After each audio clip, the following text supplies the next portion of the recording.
What's going on, everybody? All right, got my next Tundra mod in, and I seen this actually on Amazon. But what this is, and this will help get you out of a tight, sticky, muddy situation. It could actually save you some time if you have a buddy with you, is this shackle hitch receiver set.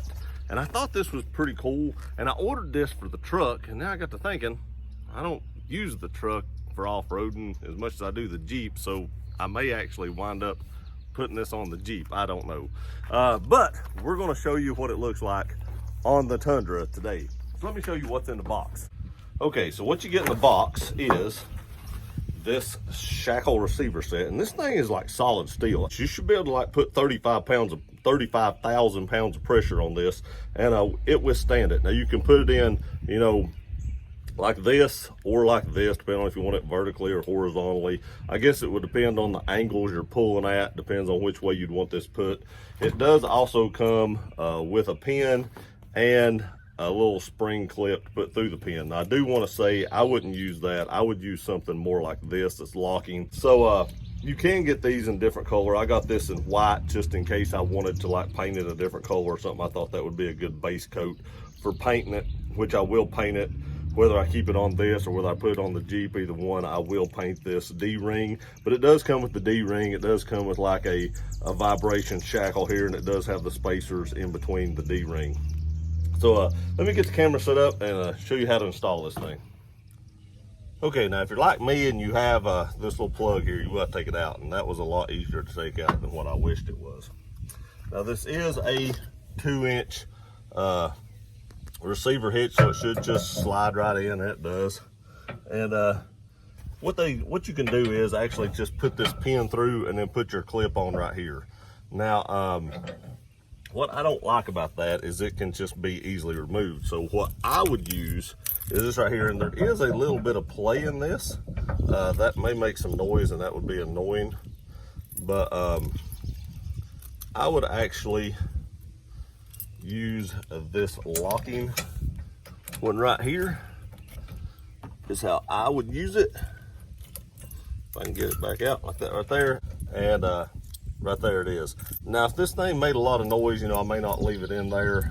It is quite not big enough for this hitch, and I didn't see any of these larger on Amazon, so I don't know if I would leave that in there or not, because when you're driving down the road, it's going to be doing that right there. But I did not see these any larger on Amazon. This was the only size I actually seen.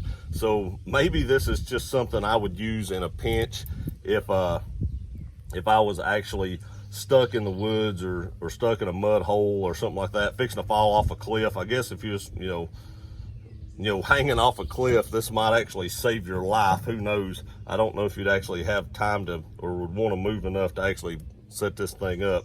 But there again, if you're stuck in a mud hole or something like that, it does give you a winching point to actually pull you out and get your truck out of that mud hole, or out of whatever you're stuck in, or whoever. You can have this in your vehicle and help somebody else out that's stuck in a mud hole, especially if you had a winch or something, somebody could hook a winch to it and pull you back out. Because like I said, I think it said it had a 35,000 pound brake strength, so it does seem to be pretty sturdy. Being that I didn't see a larger one, that would make a lot of noise. If I couldn't figure out how to shim that or something, I definitely wouldn't leave this in my vehicle rattling around. But it is probably something good to have in there if you do a lot of off-roading, so that you can actually pull yourself back out. Now, I don't know, maybe you can get these somewhere else that have a larger diameter that would actually fit the tow hitch.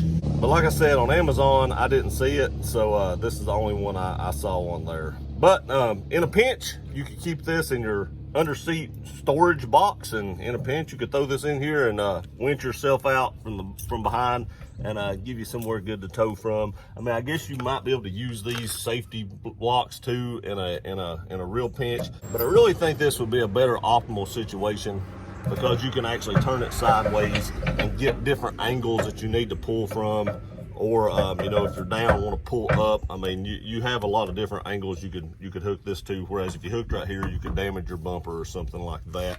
So I really think this is a more optimal towing loop, but or pulling loop, I guess you could say. I don't know if I would I'm not going to tow with this, but you could actually towing yourself out of out of a ditch or something like that. In the wintertime, if you had this in your car, I guess if you slid off the road, somebody could pull you back out of the ditch with this as well. It'd be a better anchor point, I guess is the better term, to pull you out from somewhere like that. But overall, I think this is something good to have in your vehicle, and it really wasn't that expensive.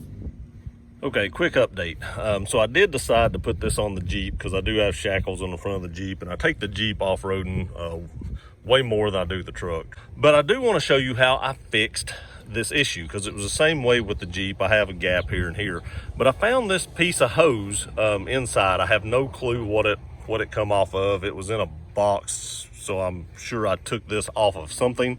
But what I did was I actually wedged it right here. I just pushed it down real low and worked it back in there with a screwdriver, and then took that screwdriver and crammed it back in there in the back. So you can see now there is no noise being made at all. This thing is, you know, in there. Now it doesn't have the D-ring on it because I do plan on painting it the same color as the Jeep, just like I did the ones on the front. So I'm just waiting to get more paint for that. But I went ahead and installed this because I can actually take a D-ring off the front or something and hook it back here if I need it. So it is still useful until I get the other one painted.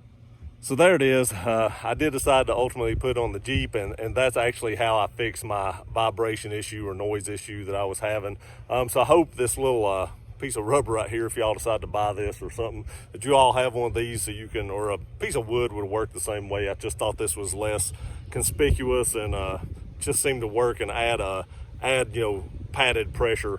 So that's why I use that. But anyway, I hope this was helped y'all out. I think it's actually a pretty cool thing to keep in your vehicle, or go ahead and install on it like I did. Because like I said, if you slide off the road in the snow or something like that, you can actually use this to help pull yourself out. Or you could take this out and put it in somebody else's vehicle that, you know, slid off the road, and you could winch them out or pull them out by this point.